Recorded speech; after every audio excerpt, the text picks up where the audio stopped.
Дрвените куќарки за продажба на храна и пијалоци, како предвесник за новогодишното украсување, се веќе поставени на плоштадот Македонија.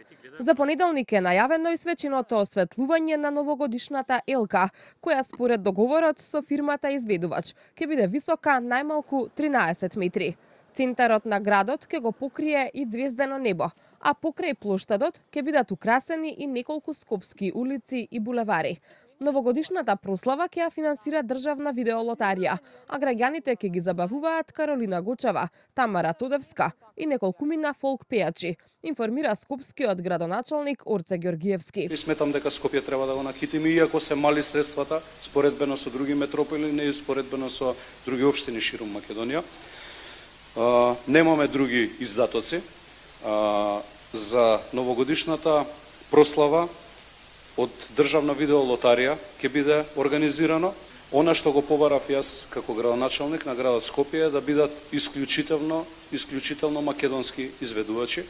За Скопје не сметам дека многу ќе значи да сите се собереме заеднички да прославиме новата година, така да е прилика, сите сте добре дојдени вечерта да заедно со убава македонска музика ја дочекаме после долги години новата година на плоштадот во градот Скопје. Покрај централната прослава, предвидена е и забава за најмладите. Новогодишните куќарки кои ќе бидат дел од новогодишниот базар на плоштад Македонија се веќе поставени, а граѓаните со нетрпение очекуваат да се постават и останатите елементи од новогодишното украсување со цел и Скопје да блесне како и останатите европски метрополи во новогодишен сјај. Иако денеска на плоштадот немаше активност за украсување, граѓаните кои ги сретнавме во центарот на Скопје беа оптимисти дека оваа година градот навреме ќе се украси. Да биде убаво со вкус направено, претходно да се уклопи во амбиентот на самиот град, како сите овие метрополи што се.